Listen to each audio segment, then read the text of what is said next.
now I'm focusing on just what's important. And I'm able to take a step back even after I finish something. And I can look at my other 4 things and I look at the other stuff. Are these still the 4 most important things? Because stuff happens. Life happens. Someone's going to call you. You work in an office. Someone will come and bring something to you. Hey, I need you to work on this. Things urgent for them. That's not urgent for you. But now it's a task, and something for you gets pushed down farther on your list because of someone else's emergency. Hey, welcome to another episode of the Coffee Break Podcast, where our mission is to share business ideas, practices, and strategies while we enjoy our cup of coffee. Today's guest is Brian Collins.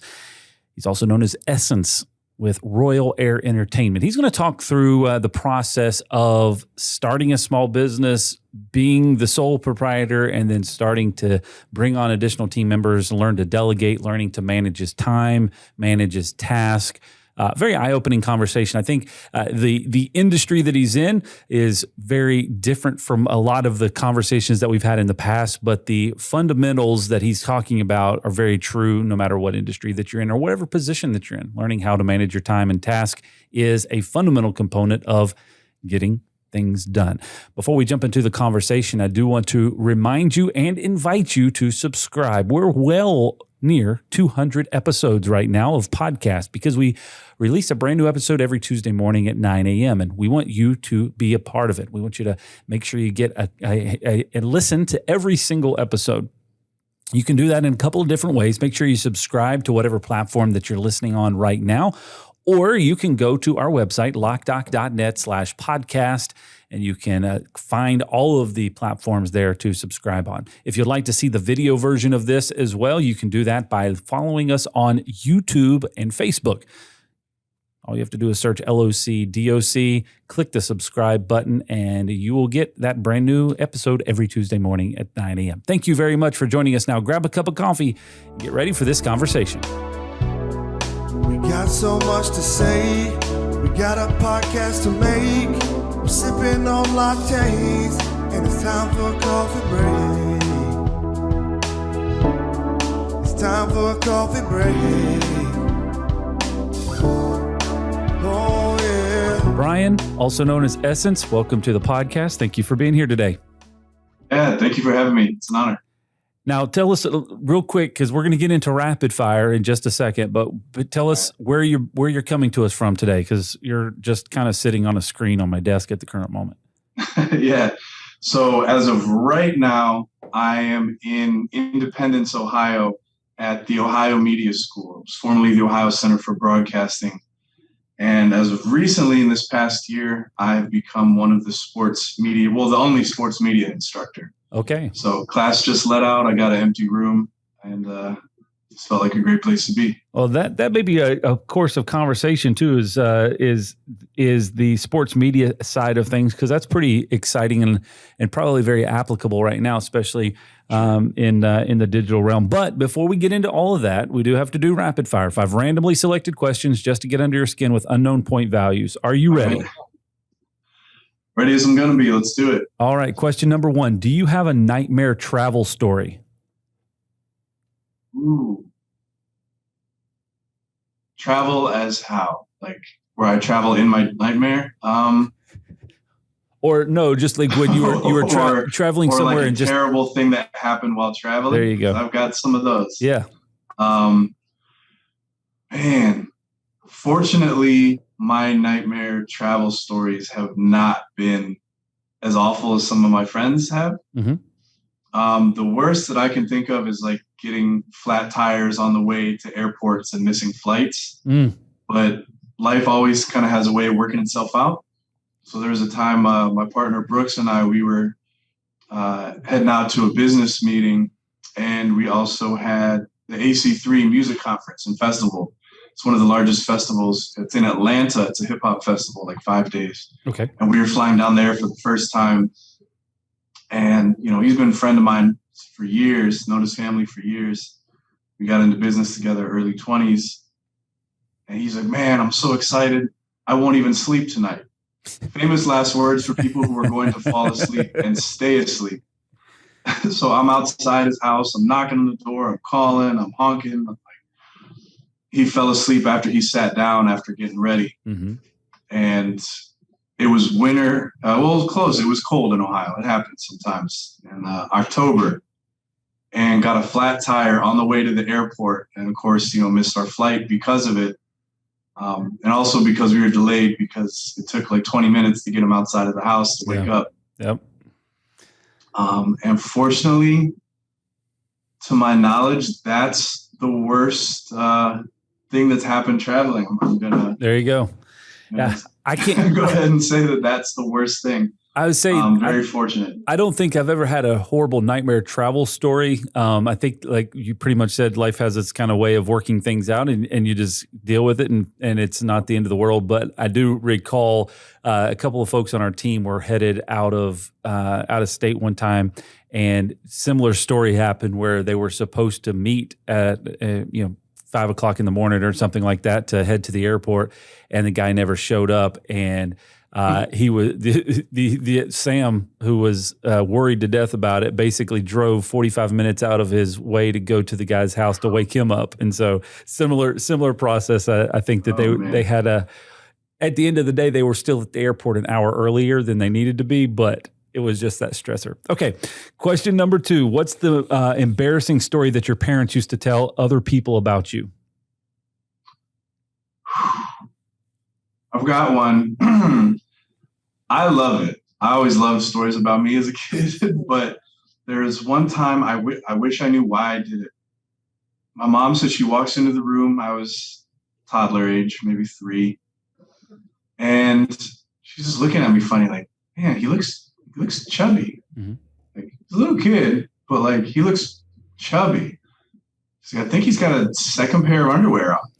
So she pulled that off, and there was another pair. And she pulled it off, and there was another pair. For whatever reason, I went in and I took every pair of underwear out of my drawer and I put them all on top of each other. I didn't see it on TV. No one told me. I don't know. I just got up and did it. And I was just standing in the middle of the room, and she just walked in and didn't know how I gotten so chubby like since breakfast. That's hilarious. That's hilarious. All right. Question number 3. What's the last thing that you broke, and how did it happen?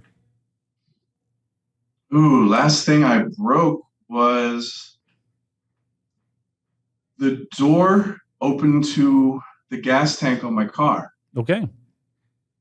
And I guess the pin that kind of holds the door open, it's one of the ones where you have to push a button to release it. I don't just pop it open. Mm-hmm. And it's unfortunately not one where I just push on and it opens up.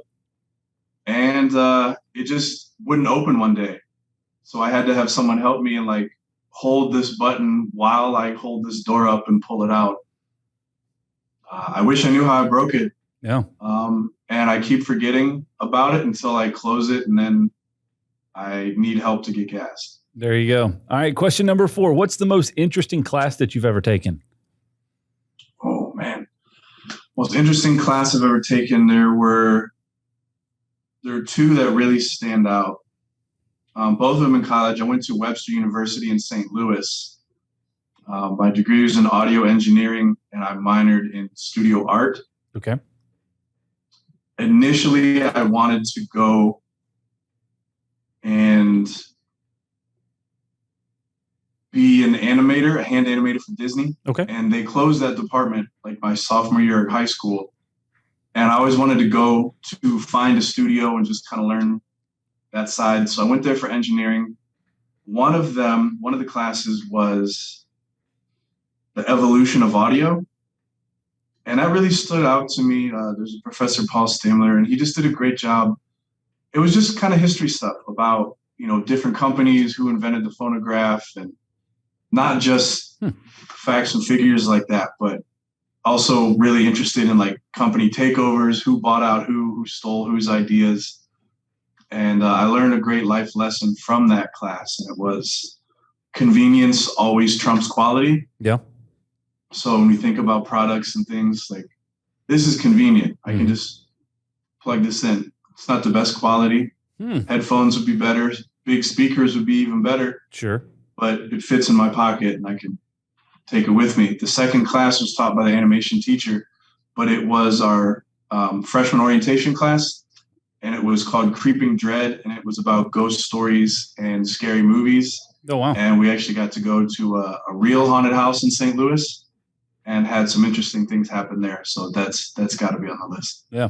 That's a very interesting statement, especially on the audio side. Convenience trumps quality. Mm-hmm.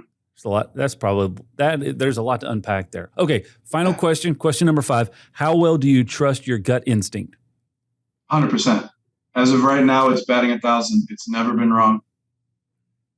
Anytime, even recently, I'm like, man, I should do this. And I don't do it. Like the thing happens. I don't always act on it, but I know that I should because I trust it 100%. It's never been wrong. So why would you not trust it if it's been 100% accurate? Or why would you not act on it if it's been 100% accurate? That's one of life's great questions. I think it's when you, I don't know if it's arrogance, but like, nah, there's no way. Like me trying to be logical and not trust a feeling. Like, well, that doesn't make sense. Or no, I've got time to do that. And I've been wrong every time I did this, every single time. Gotcha. Well, very cool. Congratulations. You made it through rapid fire. We'll give you a score of 516. There you go. I'll take it. All right. Well, thank you for joining us today. So I want to talk a little bit about kind of starting a business, learning to delegate, all those types of things. I think it's that kind of natural entrepreneurial path. Some people are good with it. Some are not as good with it. There's some challenges that come aside with that. So before we jump into that type of a conversation, give us a little bit of a background as to what kind of business that you operate. Royal Heir Entertainment, to me, when I hear that, sounds like it could be a lot of different things. So give us a little bit of an understanding as to what your business offers. Absolutely. So you know how a lot of artists and even some businesses struggle to find their target market and then monetize and make money with it. Well, we solve that using our 4 main pillars, which is media, marketing, distribution, and as far as music goes, touring. I've had a client recently named Cherry B in London. We've been promoting her song, and she's close to 160,000 on Spotify. Okay. From playlists and things, but helping artists and businesses too, because I've worked with some insurance agencies and other things, designing their sites and helping get them press, but finding their target market and how to reach them and then how to monetize that audience, whether it's through products, whether it's music sales, or finding unknown revenue streams that sometimes we don't even realize that we have. All right. So how did you fall into that? So you went to school for audio engineering based off of what we were just talking about and kind of have that background. How did you bridge the gap between basically the promoting and the marketing side as well as the kind of audio or the recording side of the world? Sure. It just was one of those natural progression things. I was always a fan of music, a lover of music since I was a kid. I started rapping the same age that I started playing the saxophone. That was age 11, 5th grade. And I was always recording songs and making music. And senior year of high school is when I actually started selling. And that's when the business side came up. One of my friends, I'll tell you real quick, he said, "Hey man, I got a CD and putting it out tomorrow for $3." I said, "Cool, man, save me one." And man, like I've got like 40 songs. I just made music because I loved it. Mm-hmm. I just had fun doing it. I never thought of it as a business, even though I always volunteered with local record labels to sell music and things. It just never clicked for me yet. So this will date me a bit. I posted on my Xanga for any millennials out there who remember when Xanga was one of the bigger blogging things. LiveJournal and Xanga were like the blogging platforms back then. Gotcha. And I said, I'm going to drop a CD tomorrow, $2. I made it $1 cheaper than my friends, so everyone would buy mine. And I burned 7 copies, and I figured, I'll sell 2 or 3 at lunch. Mm-hmm. I sold all of them. I went home. This was a Tuesday. I burned 20 more. It's almost 7 a day. Should last me the rest of the week. Mm-hmm. Sold all 20 the next day. Came home, made 20 more, sold all 20 the next day. Every day I'd sell out. And I sold a couple hundred just during lunch at school. And that's when everything changed for me. Fast forward, I went to college learning how to engineer, mix and master my own stuff. I taught myself Photoshop. Always been a pretty good writer, so I could write bios. Senior year, I started the company making press kits for people. Come to the school studio. I'll record a 4-song demo CD. I'll write your bio. I'll design an album cover. My roommate will take your photos. Mm-hmm. And people needed them, but they didn't know why they needed them. So now I'm making and selling these things that people have because they're told they're supposed to. Got it. But they don't know what to do with it. Mm-hmm. And it just grew from there. You know, I was booking shows for myself. I was able to tour in some other countries, just doing things on my own. And my artist friends would just ask, how did you do that? Can you help me? And it just, you know, word spread. And that's kind of how I got into this side. The more that I learn, and I volunteer at conferences so I could get in free, so I could learn and meet people. And it just, the more skills that I learned, the more that I could pass on. And that's just kind of how it happened. Okay. So navigating, which is very, I think in any type of an industry, that's a very common path is you've learned how to do the business of promoting yourself, recording yourself, putting it all together and bringing kind of a full package together to the point that other people are saying, oh, help me do that. So now you almost have two different things. You're doing your own music path and being able to promote and create for that, but you also are now creating or helping other people down the same path. Yeah. Very cool. Absolutely. Very, and so that is where Royal Air Entertainment kind of came from. Yep. Yeah. Senior year, I was in a silk screening class, and that's when I officially debuted the name. I decided to go to LA for this music conference, and I needed some promo material, and I burned a bunch of CDs to hand out, and I silk screened my name and the album title on all of the discs that I made, brought out there. So I was just in there at like midnight when it was closed up and just, you know, silk screening my own stuff. And that's kind of the debut. There you go. The public debut. All the old days of burning CDs. Yes. Yeah. We understand the frustrations HOA board members and property managers face when deciding the best solution for their HOA and pool security. Should we use a keypad, hand out keys, or install a key card system? Do we even need cameras? These are some of the questions that are difficult to navigate, and we're here to help. At Loc-Doc Security, we've spent over 20 years working with homeowners associations and property managers to find the system that best fits the pool and HOA needs. Camera systems for the front gate or front entrance, key card systems for the pool gates, or simply updating the gate so that it meets safety and code compliance. We like to take the guesswork out of the process to answer any questions and help find the right solution. Our mission is to help you protect your people and your property, and that includes pools. Contact our team today to schedule your free consultation for your community. Now that you've got kind of that figured out, so you were able to figure out the process of doing that. Now I'm going to just guess based off of kind of some of the other things that I've been reading is you've been able to multiply that and grow that to where it's more than what you can do on your own. Is that kind of where you are currently? Yeah, definitely. And, you know, that's an issue that I think a lot of recording artists of all genres have. Mm-hmm. There's so many of us who have worn multiple hats on just the music production side. Maybe people make their own beats, or, you know, singer-songwriters play their own instruments and they write the lyrics and they record and mix and master and write their own press releases and design their own graphics. You know, so I came even as a creative from part of wearing too many hats. Gotcha. So what was the result of that? Stagnation. I think a lot of times it's not necessarily I was a perfectionist, because I've never been a perfectionist, but it was more reliability. I know that I'm going to get things done. And I think a lot of us, especially in business, we've met people or hired people or worked with people on a project who don't show up.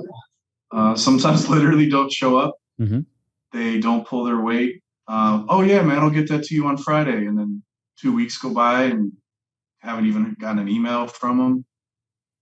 And it just kind of came from that. It was easier for me to do it because I knew that I would do it. So I'm not a micromanager. I never have been, but I know that I'll do the things. So that's how I just ended up taking on way too much and saying yes to too many people. So you've got a lot of drive and a lot of initiative. So you're going to get those things done, hold yourself accountable for doing those things. But the downside of that is a limited capacity of how much you can actually do. Yeah. And do at a level that I would be, I've never been one to put out something that I'm not proud of. Mm-hmm. Any of the album covers or things that I've designed, they look good. Yeah. But imagine if I just devoted my life to being the best graphic designer. I know I'd be ahead. I feel that I'm above average for sure. Mm-hmm. But, how great can I be if I'm doing all of these things by myself? Yeah. Well, it's kind of that path of, which we've had these conversations before with folks of being a proprietor of your work and being able to do it well. And you can master all of those aspects. The limiting factor is how much can I actually process and put through.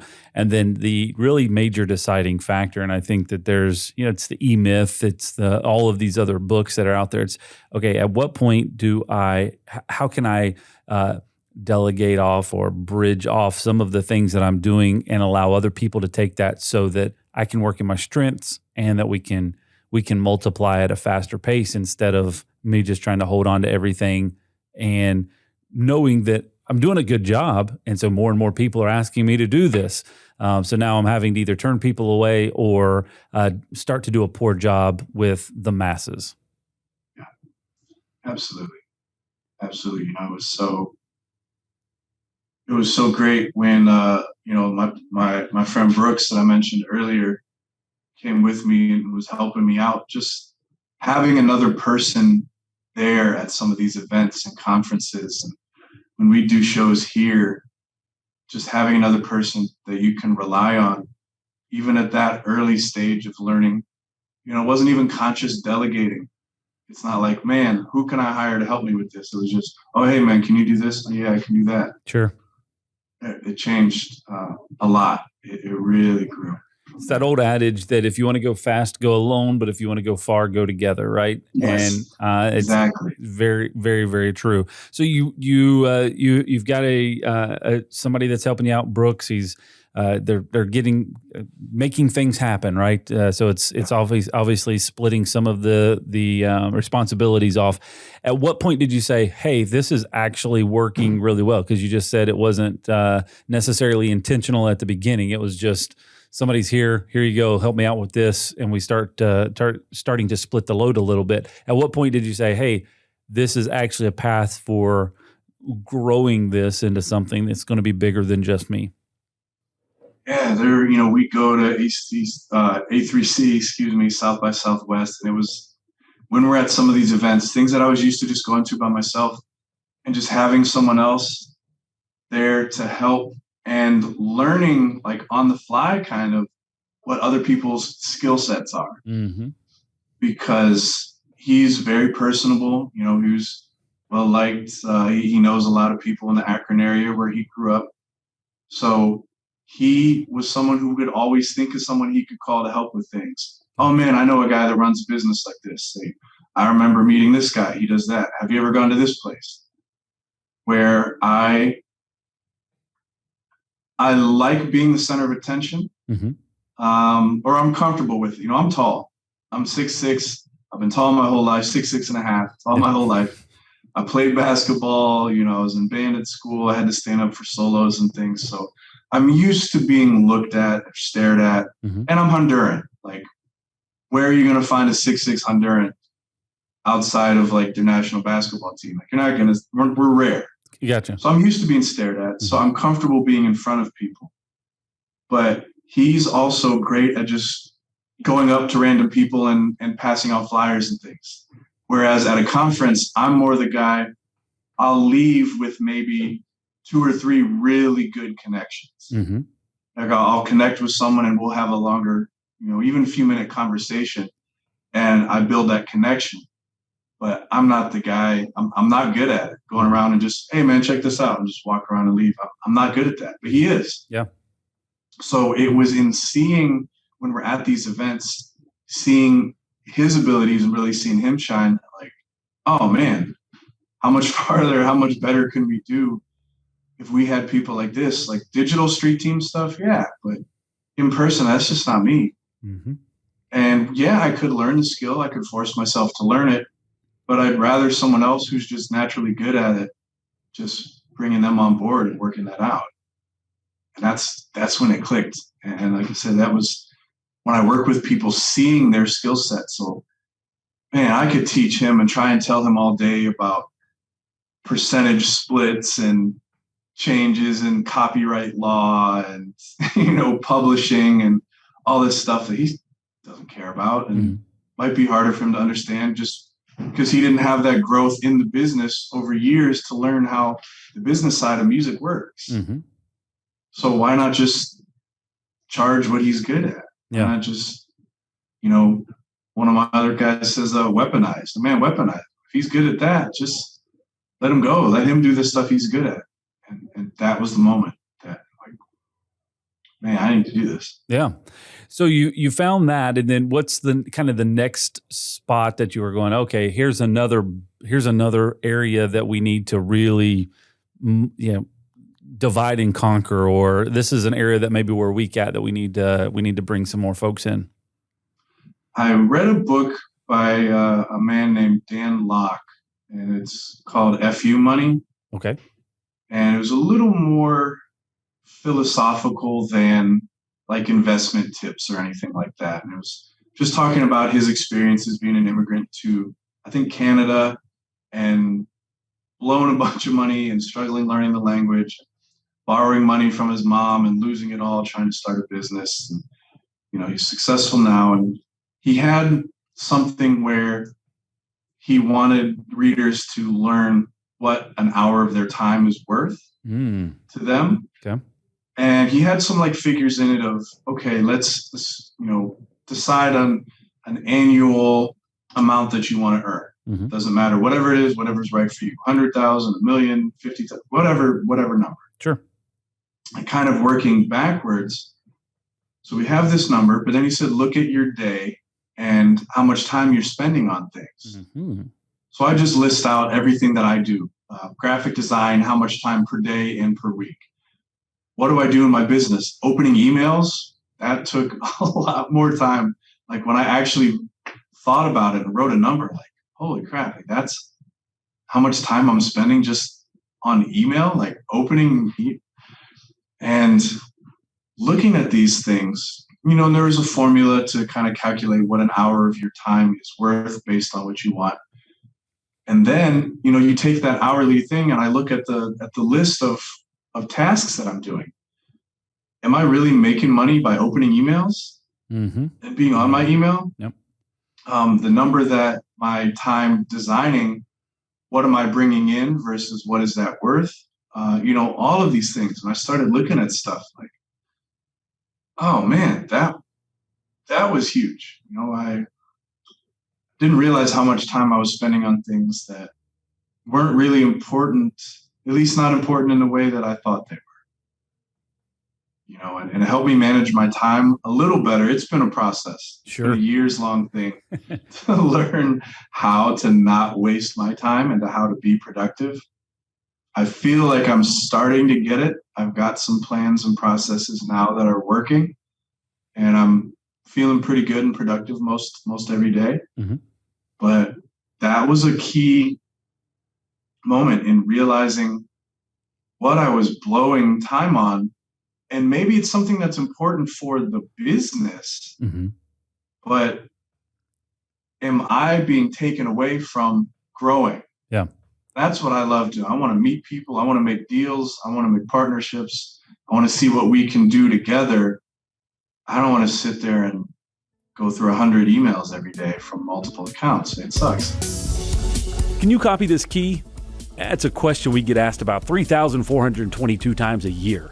And how can you actually be sure that the person who asked that question is supposed to get a copy of that key? Well, we think you should always know who can copy your keys to your business and your home, because it could be your neighbor, an old employee, a contractor, or even worse, your mother-in-law. At Loc-Doc Security, we believe in protected key systems, so you always know who has a copy of your key. To find out more, visit locdoc.net or stop by our Charlotte location. Loc-Doc Security, helping you protect your people and your property. The way that I've heard it said before, and I think what you're proving to be true is, what are the things that only you can do? So, can you open up email and go through that? Absolutely. You can definitely do that. But you said earlier that you are teaching a course or teaching a class for sports media. Yeah. In the aspect of your business, you're the only one that can do that. That's not something that you can delegate off. So right. The 4-hour class that you're teaching, I don't know how long the class is, but we'll just call it 4 hours. 4 hours class that you're teaching that is the priority for you to spend your time there and get somebody else to deal with the email, because that is the 4 hours that you were spending on email is now placed into something that only you can do versus something that anybody can do. And I think that's, I guess from my personal experience, because I'm not perfect with it either, but from my personal experience, it's the challenge of, it's something that I can do as well, but really designating the things that only I can do is really the hard part of kind of carving that out, being very aware of, these are the things that I can do, these are the things that anybody can do, and if I have time, then I can help, but best use is in the things that only I could do. And that's really where you start unlocking these massive potentials for your organization. Yeah, absolutely. So as you've been navigating that for that particular business, what are some of the other challenges that you've met with that as you've been building your team and identifying those different areas? Because I'm trying to think of this in terms of folks that are listening or watching this podcast, and they're like, hey, I'm kind of at that point where I just really can't get kind of to the next level. I'm kind of stuck at what all of the things that I'm touching, and I feel like I'm stretched super thin. You said that you're still working on it and you're still navigating that. But what were some of the key points that you said along that process that really really solidified that for you?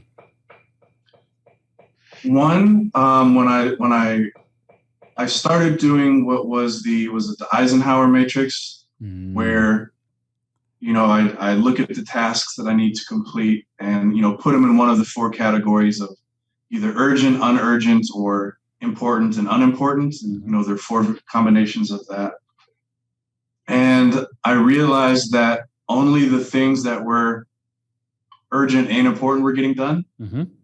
And the things that weren't important and weren't urgent, which are like delegatable things or things that maybe I'll do in the future. Yep. There are wants and wish list type stuff. Like, hey man, maybe I should do this one day. Maybe I should write a book about this. It's not urgent. It's not important. It's just be cool to do it. Sure. It's not going to get done. Yeah. And I realized that after a while, and I read a book called Multitasking. I wish I remembered the author's name. He's Scandinavian. You'll know the name if you see it, but I got it from the library. And that changed so much of how I manage my time. I list all my tasks and I have 5 a day that I try to get done. And I don't add new tasks to that 5 until I finished all 5. And when I look at a clock and kind of schedule it based on that, that really helps me be productive too. Even when I was doing the Eisenhower thing, I would mark down the time that I thought it would take to finish stuff. Because there were times like, damn, I got like 20 things to do. Mm-hmm. There's no way. And I made myself, well, how long is this actually going to take? Send this email to someone. It's going to take 60 seconds. I'll put a minute. Mm-hmm. This could take 5 minutes. And I broke it down. I'm like, damn, I can get all of this stuff done in an hour and a half. Yeah. Like, wow. So it was just, steps along the way of just, wow, this Eisenhower thing helps me see what I can delegate. And then adding the time that I decided to test out shows me how I'm managing my time, what I'm wasting it on, and how quickly I can actually get things done. But when I changed after that Multitasking book, it was like, oh man, now I'm focusing on just what's important. And I'm able to take a step back even after I finish something. And I can look at my other 4 things and I look at the other stuff. Are these still the 4 most important things? Because stuff happens. Life happens. Someone's going to call you. you work in an office, someone will come and bring something to you. Hey, I need you to work on this. Things urgent for them that's not urgent for you. Mm-hmm. But now it's a task, and something for you gets pushed down farther on your list because of someone else's emergency. Mm-hmm. But allowing myself this time to kind of be in the moments, okay, these things are done. What's actually important right now? Mm-hmm. And that could even be get up and go for a walk, worry about my health. Yeah. Go drink some water, stretch for 5 minutes and come back, rest my eyes, whatever it is. And, learning that helped me delegate too. Because again, there are things that are on the list that I look at. Still, this isn't important enough to stop these other things, but it needs to get done. Yep. So who can I give this to? Yeah, I like that, and I think that's a key takeaway for our conversation today. The monotasking, and that'd be a great book to follow up on, because it's something that a lot of people struggle with, and you hit it right on the head. Especially in office environments, there can be distractions, and everybody else's emergency is now your priority. And navigating that, and in the small business realm, especially when you're a team of a few folks, then it really becomes detrimental, because you're just kind of constantly turning into that ping pong or pinball, I guess. It's either way. Just trying to navigate whatever that priority is at the current time. And having a method for your workflow is what I'm hearing you say, is find a method for your workflow that can be consistent, that you can assess the tasks that need to be done. How do you prioritize them? How do you decide what's next and navigate it that way? And then that even becomes more clear where I'm spending my time and the areas that I need to hire folks to support the things that need to be done, but I don't have the time to actually do them. Yeah. I just, it's Stefan Noderberg. I know I'm probably butchering the pronunciation, but Steffan. Okay. And the book's called Monotasking. And that's one of the ones, honestly changed so much of my life, being able to rearrange and better manage my time. And the last thing that I'll add to your other question real quick was I've learned how to, I'm trying to learn, and I know I'm trying to implement more, is habit stacking. Mm-hmm. So if there's a change that I want to make, can I fit that into something I'm already doing? Yep. I'm trying to relearn a language or learn a language. Duolingo and some of these apps have just a few minute lessons. Is that something I can do during part of a morning routine? If I'm microwaving something, or I'm cooking something, or you're making coffee and you're waiting for it to brew and you're normally just sitting around. Mm-hmm. What can you do during that time? And it builds the habit of, oh man, I'm already just kind of chilling. I've got 3 minutes to read this, or 60 seconds to open this. Yeah. That's helped a lot too. Have you been reading Atomic Habits? No, but it's on my my read list. There you go. All right. There's a lot of good information in there on that book as well. Oh wait, no. Is that Charles Duhigg? James Clear. James Clear. Okay, no, that's on my to-do list. There's one by Duhigg that I just reread recently, but that is something that I got. I use Hoopla a lot. Okay. To borrow books from the library. Got it. And I would go to the library a lot. I'd forget about it. I ended up buying all these books, and I love supporting the authors, and I am one. But I do appreciate and love the fact that libraries exist. Yeah. So they have that free app called Hoopla, at least here, that you can rent movies, music. I've rented my own book. There you go. And, that was just one that was suggested, and I have it in my to read list, but I haven't yet. Very cool. Hey man, it's been an insightful conversation for sure. You're given some really good tips on kind of personal management, time management, really understanding how to create a good workflow that works for you in whatever business that you're in. And I think that the big thing that I would want to underline is a lot of those takeaways are applicable to anybody in any position in any role, which is really, really big. So, man, if somebody wants to find out more about you, check out book, try to find out any information about you as a whole, what do they need to do? I'm pretty easy to find on the internet. Most of my social media is just under Essince, Essince. Instagram and Facebook are It's Essince, ITSESSINCE.